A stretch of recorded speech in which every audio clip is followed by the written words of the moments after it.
ஒரு காலத்தில் பல கோடி ஆண்டுகளுக்கு முன்னால் மனிதர்களும் நகரங்களும் சாலைகளும் இல்லாத ஒரு பூமி இருந்தது. அந்த பூமி முழுவதும் பெரிய காடுகள், உயரமான மலைகள், மெதுவாக புகை எழும் எரிமலைகள் கொண்டு நிறைந்திருந்தது. அந்த உலகத்தில் நம்மால் இன்று பார்க்க முடியாத அற்புதமான உயிரினங்கள் வாழ்ந்தார்கள்.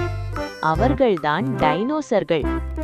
அந்த காலத்து காலை நேரம் இன்றைய காலையைப் போல அல்ல. சூரியன் மெதுவாக எழும்போது காடுகள் முழுவதும் பறவைகளின் சத்தம் இல்லை. அதற்கு பதிலாக பெரிய பெரிய காலடி சத்தங்கள், மரங்கள் ஆடும் சத்தங்கள் கேட்டன. அவையெல்லாம் டைனோசர்களின் நடையோசை. சில டைனோசர்கள் மிக பெரியவர்கள். அவர்கள் மரங்களை விட உயரமாக இருந்தார்கள்.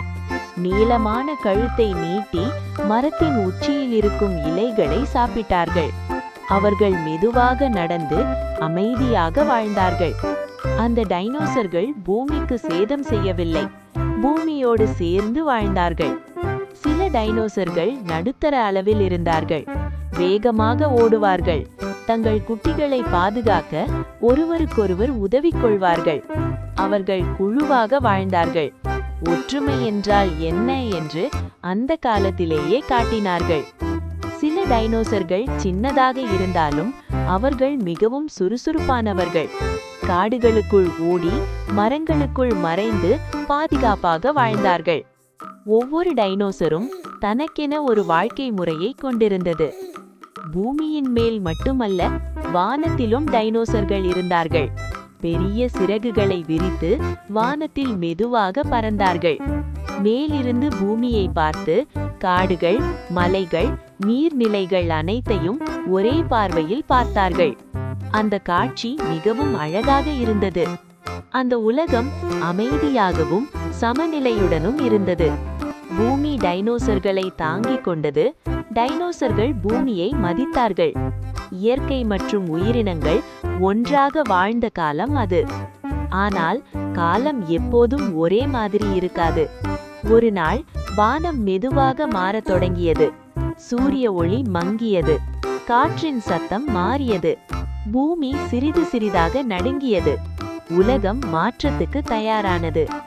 விண்வெளியில் இருந்து ஒரு பெரிய கல் மிக வேகமாக பூமியை நோக்கி வந்தது. அது பூமியை தாக்கிய போது பெரிய சத்தம் எழுந்தது. வானம் தூசிகளால் நிரம்பியது. சூரிய ஒளி மறைந்தது. குளிர் அதிகரித்தது. அந்த மாற்றத்திற்கு பிறகு செடிகள் வளர முடியவில்லை. உணவு குறைந்தது. பல டைனோசர்கள் வாழ முடியாமல் போனார்கள். மெதுவாக அவர்கள் இந்த பூமியிலிருந்து மறைந்து போனார்கள். ஆனால் டைனோசர்கள் முழுவதுமாக மறைந்துவிடவில்லை. அவர்கள் உடல்கள் காலப்போக்கில் பூமியின் அடியில் புதைந்து புதைப்படிவங்களாக மாறின. பல கோடி ஆண்டுகள் கழித்து மனிதர்கள் அந்த எலும்புகளை கண்டுபிடித்தார்கள். அந்த புதைப்படிவங்களை பார்த்து விஞ்ஞானிகள் டைனோசர்கள் எப்படி வாழ்ந்தார்கள், எப்படி நடந்தார்கள், எப்படி பூமியில் இருந்தார்கள் என்று அறிந்தார்கள். அந்த எலும்புகள் மௌனமாக இருந்தாலும் ஒரு பெரிய கதையை சொல்லின. இன்று நாம் டைனோசர்களை புத்தகங்களில் பார்க்கிறோம், மியூசியங்களில் பார்க்கிறோம், கதைகளாக கேட்கிறோம். அவர்கள் நமக்கு பூமியின் வரலாற்றை மெதுவாக கற்றுத்தருகிறார்கள். டைனோசர் காலம் நமக்கு ஒரு விஷயத்தை சொல்கிறது.